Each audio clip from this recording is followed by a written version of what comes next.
So I'm back in Scotland here at the Edinburgh International Film Festival, and with me today are Kat from Cinescapist TV and Craig from Kneel Before Blog. Hello viewers. So we'd like to talk just a little bit about the films we've seen so far, the films we liked. So Kat, what are your favourite films so Favorite far? films? I've seen a couple that I left with a really big smile.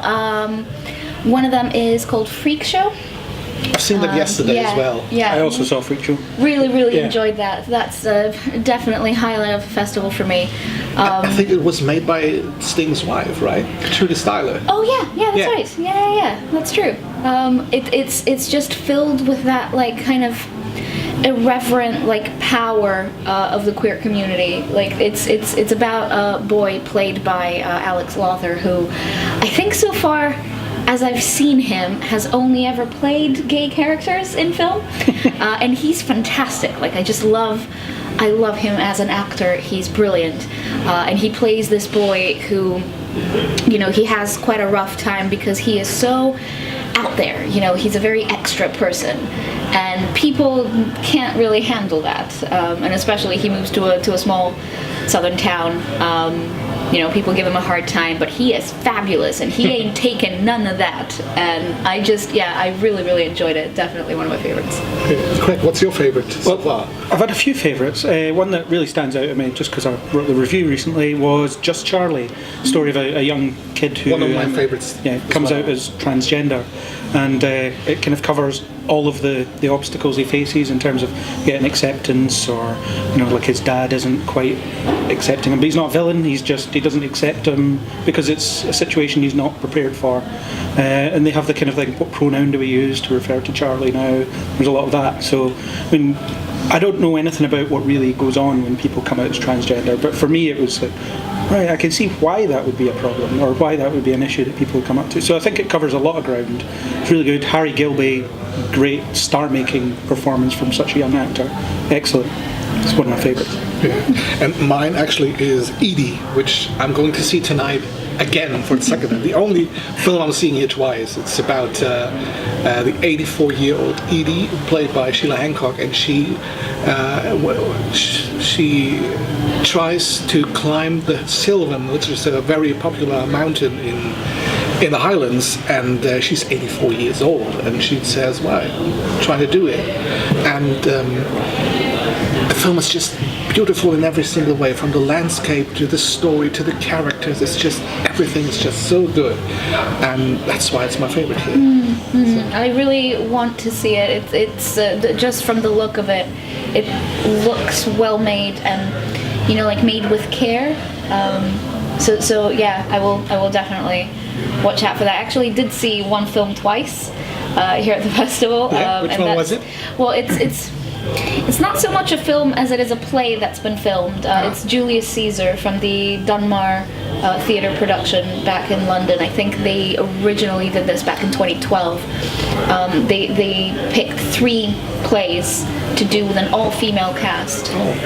And so this is the first one, is Julius Caesar, and it's phenomenal.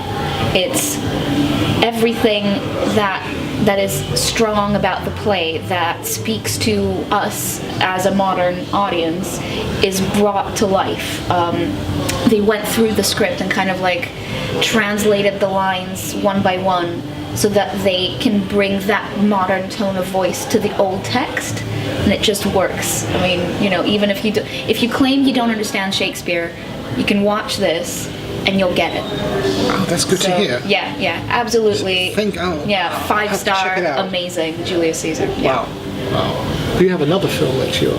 Yeah, We Can Be Heroes. It's, funnily enough, it's another one about acceptance. Yeah. It's a Muslim, little girl, Muslim, who has some neighbours that don't really approve of Muslims in their community, despite the fact that they've always been there. It's on the back of all the troubles we've had in the UK, and it's just really eye-opening about how kids can see things and how their opinions can change, and how they kind of roll with it as well. They're just casually insulting, which is, it's played for laughs. It's always taken lightly, but it's also very serious. So it's, if it'd been hyper serious, I think I would have responded. So it's a good mixture. Yeah, it's a good mix. Yeah, definitely. And it's just hearing how this kind of really sharp, adorable little girl just responds to all the barbs she gets.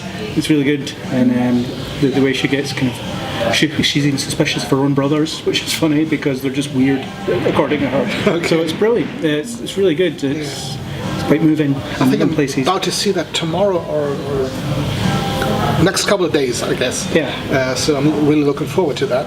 And actually, another one that I really liked was Modern Life is Rubbish, which is about a relationship of two people, played by Freya Maynor and Maver, and I can't really remember his name.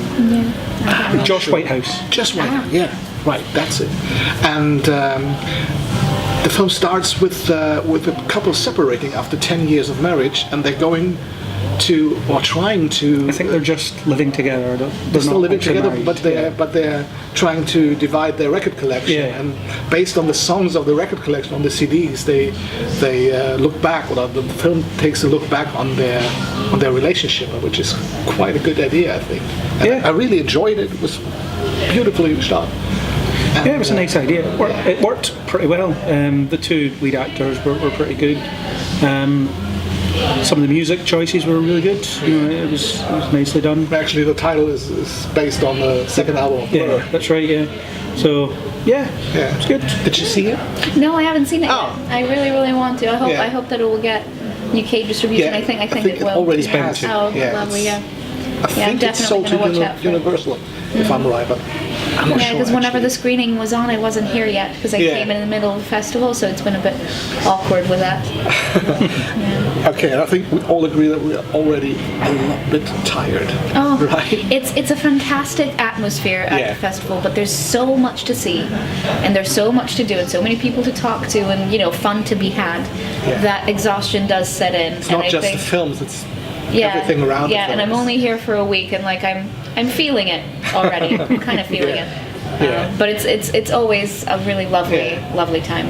And this year was my first time at the Cayley. I never heard about that. It was your first time as well, right? No, second time at the Cayley. Okay. Yes. Okay, but I think Second time for me, is it? Yeah, but I think you can tell us a little bit about it. What is Cayley? It's a Gaelic word. Yes, I don't know what the word actually means, but it's just Scottish dancing. And if you don't know the steps, don't worry. It's mandatory for them to tell you what the steps will be before the song starts because they're very specific. You have to do this and then do this and then spin around and all this stuff. Obviously it's a uniquely Scottish thing, so they have to do it every year, and it's always a good time. They put some free drinks on, which gets people willing to dance. It goes on late. Everyone has a good time. Yeah, I really had fun there. There were also many actors and stars and directors here. Have you met anyone you really enjoyed meeting? I spoke actually to the ladies behind Julius Caesar. Oh. And they were fantastic to talk to. They actually were interviewing me for a little while. They were curious about my accent, about where I come from.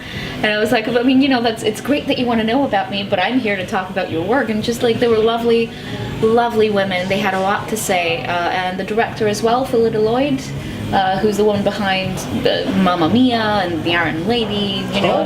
She doesn't mess about. She knows her stuff. She's incredibly intelligent, incredibly she has a great vision for what she wants to achieve with these filmed plays. It's not just a willy-nilly, well, let's film this, whatever. She has a purpose. She wants to reach young people and get them to understand and love Shakespeare and these stories, and just great conversations.